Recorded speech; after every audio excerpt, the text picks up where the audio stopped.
Marriage वाली बहू। सुबह का वक्त था और सरला जी काफी उदास चेहरा लिए हुए पार्क में बैठी हुई थी। तभी उनकी सहेली सुमन वहां पर आती है। क्या हुआ सरला जी, आज मॉर्निंग वॉक करने का इरादा नहीं है क्या? इस तरह चुपचाप क्यों बैठी हैं?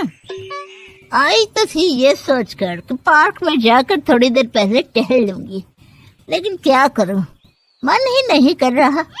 अरे सब ठीक है, तो इतनी परेशान क्यों नजर आ रही है? नहीं नहीं, ऐसी तो कोई बात नहीं है, सब ठीक है। अरे भाई, अब तो आपको खुश नजर आना चाहिए।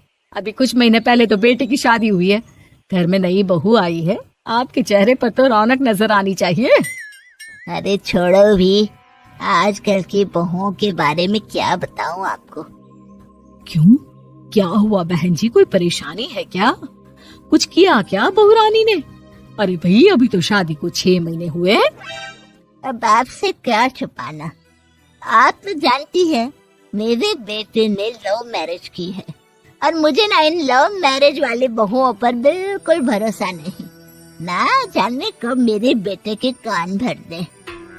अरे लेकिन सरला जी, आपके बहू बेटा तो आपके साथ ही रहते हैं, फिर आपको इस बात का डर क्यों है? पता नहीं क्यों बहन जी, अभी तो मुझे अपनी बेटी दीपाली की भी शादी करनी है। बस इसी बात को सोचकर परेशान रहती हूँ। ये लव मैरिज वाली बहू पता नहीं कितने दिन परिवार में एडजस्ट कर पाएगी। कल को अगर बेटे को लेकर दूसरी जगह चले गई तो क्या होगा? अरे हाँ, याद आया, दीपाली तो दिल्ली में नौकरी करती है ना? हाँ हाँ, बहुत अच्छी नौकरी लगी है उसकी। और आप किसी से कहना मत, अपने ऑफिस में साथ में काम करने वाला कोई लड़का उसे बहुत पसंद है, बता रही थी मुझे। लेकिन अभी तो आप कह रही थी कि आपको लव मैरिज और इन सब में भरोसा नहीं है। अरे तो क्या हुआ, जहाँ बेटी खुश रहे वहीं मैं खुश हूँ। और वैसे भी बेटी को तो दूसरे घर जाना है, वो लोग जाने और उनकी बहू जाने, मुझे तो बस अपनी बेटी का ब्याह करना है। अच्छा अच्छा, ठीक है ठीक है, जैसी आपकी मर्जी। लेकिन मुझे लगता है कि आप अपनी बहू के लिए कुछ ज्यादा ही सोच रही हैं। क्या पता वो वैसी ना हो जैसी आप समझ रही हो। सरला जी अपनी जगह से उठते हुए कहती है, अब ये तो भगवान जाने, बस मेरी बेटी दीपाली की शादी उसकी पसंद से हो जाए तो मैं गंगा नहा लूं। चलिए बहुत देर हो गई है, मैं भी अब घर जाती हूँ। अच्छा अच्छा ठीक है, मैं भी चलती हूँ। अगले दिन जब सरला जी अपने घर पर बैठकर चाय की चुस्कियां ले रही थी, तभी उनकी बहू वहाँ पर आती है। मम्मी जी, मैंने एक जगह नौकरी के लिए अप्लाई किया था और वहाँ से सब कुछ पॉजिटिव आया है। मैं भी नौकरी करना चाहती हूँ ताकि घर के खर्चों में थोड़ा हाथ बटा सकूं। अरे बहू, तुम्हें नौकरी करने की क्या जरूरत है? मेरा बेटा अच्छा खासा कमाता है, क्या तुम्हें किसी बात की कोई कमी है? तभी सरला जी का बेटा वहाँ पर आता है। नहीं माँ, उसे किसी बात की कमी नहीं है, लेकिन वो इतनी पढ़ी लिखी है और अगर नौकरी करना चाहती है तो हमें उसे नौकरी करने देना चाहिए। कुछ पैसे घर में आएंगे, हम सबकी मदद हो जाएगी। तुम तो ऐसे कह रहे हो बेटा जैसे ये घर तुम्हारी पत्नी की कमाई पर ही चलता है। अरे नहीं नहीं मम्मी जी, इनके कहने का ये मतलब नहीं है, बस मेरी ही नौकरी करने की इच्छा थी, इसलिए आपकी परमिशन चाहते हैं। अब भाई, मेरा बेटा तुम्हें लव मैरिज करके घर में लाया है, मैं तुम्हें कुछ कैसे कह सकती हूँ? जो मर्जी आए करो।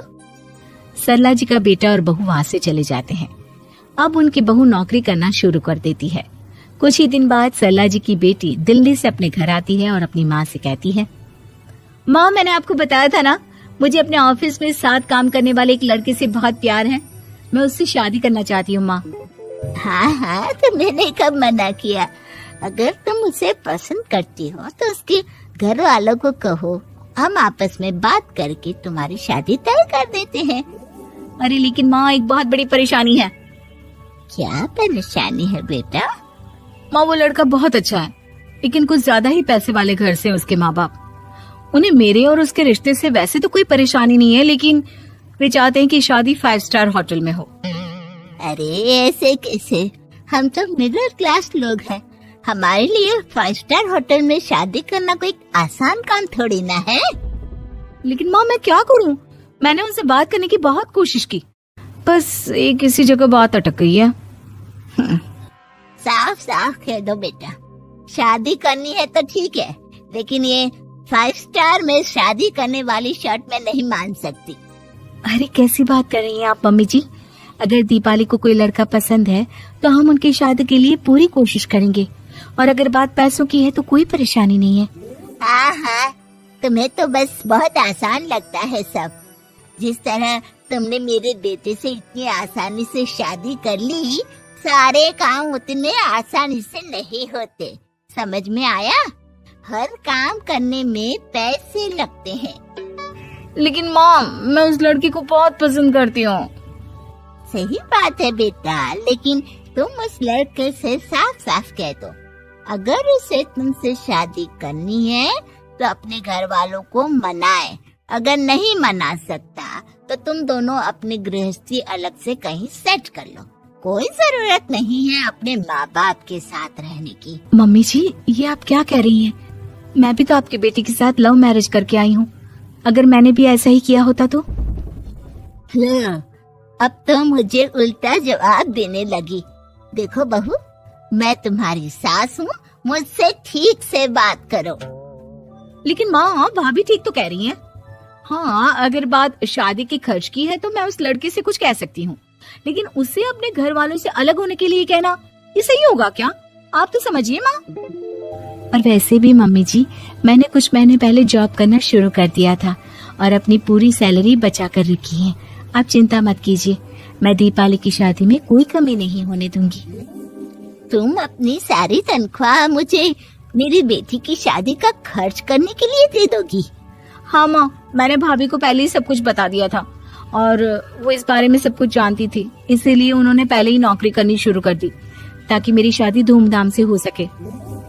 तभी सरला जी का बेटा वहाँ पर आता है। देखा माँ, जैसा हम हर समय समझते हैं वैसा होता नहीं है।